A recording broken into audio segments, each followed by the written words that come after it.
आज मैं आपको एक ऐसे योद्धा की कहानी सुनाने जा रहा हूं जिसने महाभारत का इतिहास ही नहीं, इंसानियत का अर्थ भी बदल दिया। एक ऐसा धनुर्धर जिसकी एकाग्रता आज भी उदाहरण है, जो युद्ध भूमि में भी धर्म नहीं भूला। वो था पांडवों में तीसरा, अर्जुन।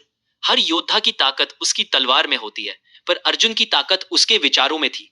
वो सिर्फ तीर चलाना नहीं जानता था, बल्कि सही वक्त पर सही निर्णय लेना भी जानता था। अर्जुन, इंद्र का पुत्र, कुंती का बेटा, जिसे बचपन से ही धनुर्विद्या का शौक था। जब बाकी राजकुमार खेल में व्यस्त होते, वो पूरी तन्मयता से अपने निशाने पर ध्यान लगाता। उसके गुरु थे महर्षि द्रोणाचार्य। एक दिन गुरु ने अपने सभी शिष्यों की परीक्षा ली। उन्होंने पेड़ की डाल पर बैठी एक पक्षी की आंख दिखाकर पूछा, बताओ तुम क्या देख रहे हो? किसी ने कहा पक्षी, किसी ने कहा पत्ते, पेड़, टहनी, लेकिन अर्जुन बोला, गुरुदेव, मैं केवल पक्षी की आंख देख रहा हूं। गुरु मुस्कुराए। बस उसी क्षण उन्होंने जान लिया कि यह बालक एक दिन दुनिया का सबसे महान धनुर्धर बनेगा। अर्जुन का जीवन केवल धनुर्विद्या तक सीमित नहीं था। वो विवेक, संयम और करुणा का प्रतीक था। युद्ध के मैदान में वह कभी भावनाओं से नहीं भागा, लेकिन उसने यह भी सीखा कि धर्म ही सच्चा मार्ग है।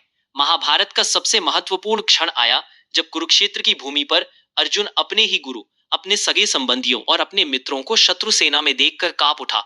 उसने अपना गांडीव नीचे रख दिया और बोला, हे माधव, मैं यह युद्ध नहीं कर सकता, ये सब मेरे अपने हैं। वो क्षण था जब श्री कृष्ण ने उसे वह ज्ञान दिया जो कालातीत है। कर्म करो, फल की चिंता मत करो। अर्जुन के भीतर जैसे अंधकार हट गया। अब उसे समझ आया कि जीवन केवल रिश्तों या युद्ध का नाम नहीं, बल्कि धर्म का प्रयोग है। वो फिर उठा, उसी गांडीव के साथ, लेकिन अब उसके तीर केवल शरीर पर नहीं, अधर्म पर चलने वाले थे। विराट युद्ध में अर्जुन ने अकेले पूरी सेना को रोका। उसके तीर सूर्य की तरह चमकते थे। भीष्म जैसा अदम्य योद्धा, कर्ण जैसा पराक्रमी शत्रु, सभी के सामने अर्जुन डटा रहा। लेकिन अर्जुन की सबसे कठिन परीक्षा थी कर्ण से महामुकाबला। कर्ण भी कोई साधारण योद्धा नहीं था। वो सूर्यपुत्र था, अपार शक्ति और अद्भुत साहस का प्रतीक। उसकी धनुर्विद्या अर्जुन से किसी मायने में कम नहीं थी। जब दोनों रणभूमि में आमने सामने आए तो चारों ओर तीरों की वर्षा होने लगी। ऐसा लगता था मानो स्वयं अग्नि और वायु टकरा रहे हो। कर्ण हर वार पर प्रतिकार कर रहा था और अर्जुन एकाग्रता के साथ हर दिशा से जवाब दे रहा था। एक पल के लिए पूरी कुरु सेना थम गई।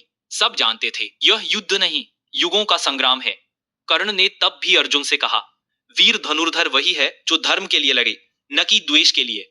और अर्जुन मुस्कुराया, इसलिए आज हम दोनों ही महान हैं, क्योंकि हम दोनों धर्म के साथ खड़े हैं, भले राहें अलग हों। अर्जुन का एक एक तीर मानो मंत्र की तरह चलता था और वहीं उसे दर्शाता था कि असली महानता केवल विजय में नहीं, बल्कि संयम, श्रद्धा और विनम्रता में है। युद्ध के अंत में जब अर्जुन विजयी हुआ तो भी उसने श्रेय अकेले नहीं लिया। वो झुका और कहा, अगर माधव साथ न होते तो यह युद्ध कभी जीतना संभव नहीं था। यही विनम्रता ही उसकी सबसे बड़ी शक्ति थी।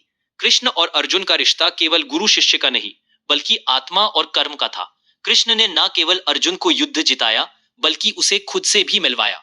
कहा, हे पार्थ, जो अपनी आत्मा को पहचान लेता है, उसके लिए विजय या पराजय का कोई अर्थ नहीं रह जाता।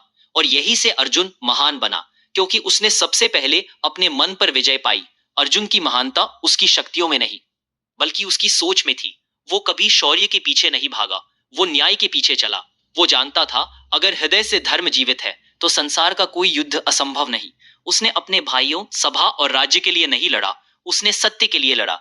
और जब युद्ध समाप्त हुआ तो उसने सिंहासन पर भी एक संत की तरह विरक्ति रखी। अर्जुन का जीवन हमें सिखाता है कि महानता केवल जीतने में नहीं, बल्कि सही कारण के लिए लड़ने में है। वो महान था क्योंकि उसने धर्म नहीं छोड़ा, उन्होंने अहंकार नहीं अपनाया और हर परिस्थिति में सही मार्ग चुना। इसलिए अर्जुन महान था क्योंकि उसने युद्ध से पहले खुद को जीता, और वही जीत सबसे कठिन होती है।